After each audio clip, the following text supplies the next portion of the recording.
I want to turn attention to the non-kinetic efforts like strategic information operations and public diplomacy that are critical to sustaining the momentum, weakening the regime, and supporting the Iranian people's desire for change.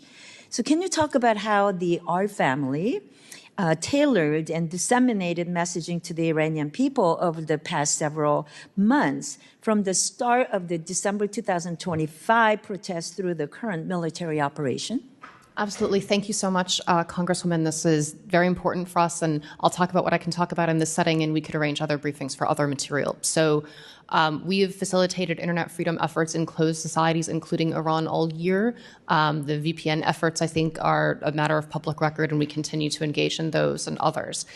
We also have a flagship social media presence that I mentioned earlier, US Aba Farsi, with over 2.3 million followers. That's up from 1.5 million in 2021, so it's grown significantly, and that's concentrated on 3 social media platforms, X, Instagram, and Facebook, and that directly conveys U.S. foreign policy to Persian-speaking audience. Large numbers of Iranians comment on, debate, and react to U.S. policies across these platforms. We are also using multiple other vectors to reach Iranians directly. Our message supports their aspirations for freedom while exposing the regime's repression and regional destabilization. Although I don't control the U.S. AGM assets, which Deputy CEO Lake supervises, my office does coordinate with her office. And there's been some misleading reporting suggesting that those efforts were dismantled or downscaled.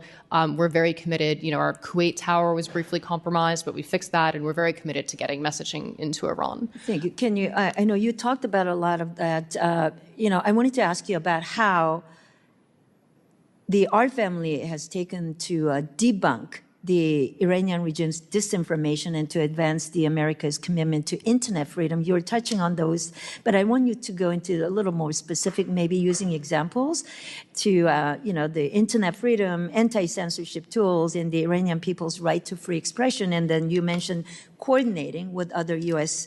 Agencies and allies.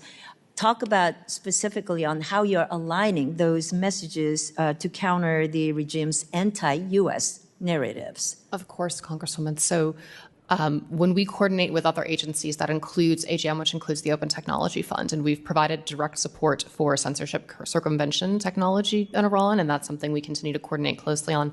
A lot of our other efforts on propaganda and information operations, including providing technology to the Iranian people, are very sensitive, and I can't discuss them in this setting.